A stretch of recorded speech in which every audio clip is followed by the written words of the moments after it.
Hello बच्चों, कैसे हैं आप सब। आशा करती हूँ कि आप स्वस्थ होंगे, मस्त होंगे और अपनी पढ़ाई में व्यस्त होंगे।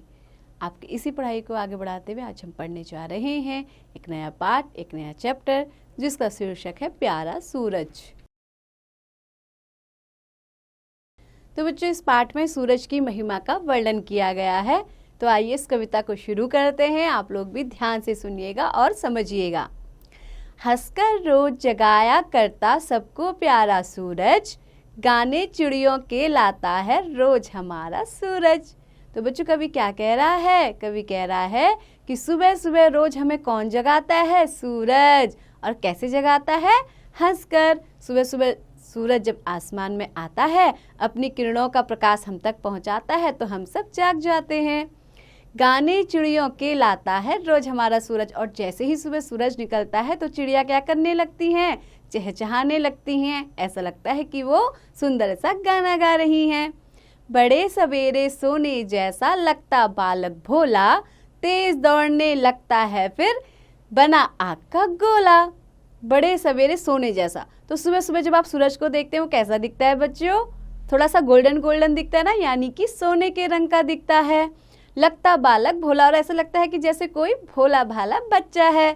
तेज दौड़ने लगता है फिर बना आग का गोला, और फिर ऐसा लगता है कि जैसे जैसे दिन बढ़ रहा है वो तेज तेज भाग रहा है, जैसे कोई आग का गोला दौड़ लगा रहा हो। शाम डूबने से पहले यह झिलमिल सा हो आता, जाते जाते अंबर को आशा से रंग जाता।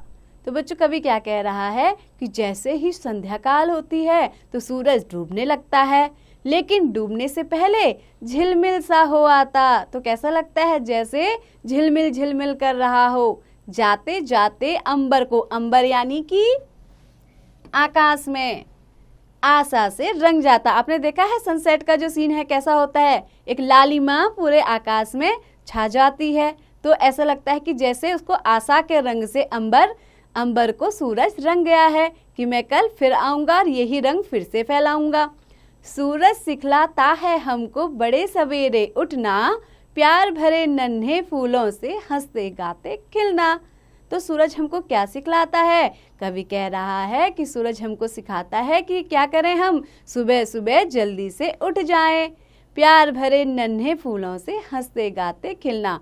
और जो प्यारे प्यारे छोटे छोटे नन्हे फूल होते हैं, सूरज के आते हुए आपने देखा होगा कि कलियां भी क्या करती हैं? खिल जाती हैं और फूल बन जाती हैं। तो उनकी तरह हंसते गाते हम भी ऐसे ही खिलते रहें। पूरे काम करो दिन भर के, कभी न छोड़ो कल पर, सूरज सिखलाता पंथी सा चलते रहो जन्म भर। तो क्या कह रहा है कवि? कवि कह रहा है कि पूरे काम करो दिन भर के।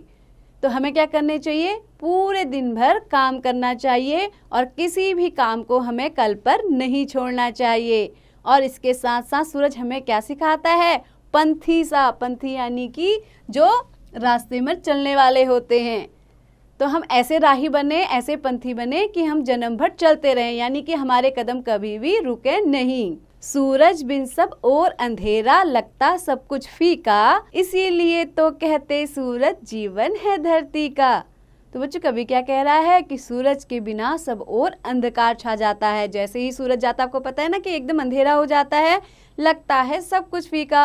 और जब जहाँ अंधेरा होगा वहाँ सब कुछ क्या दिखाई देगा? फीका फीका। रंग तो हमें दिखाई नहीं पड़ेंगे, तो कैसा लगेगा? सब फीका फीका।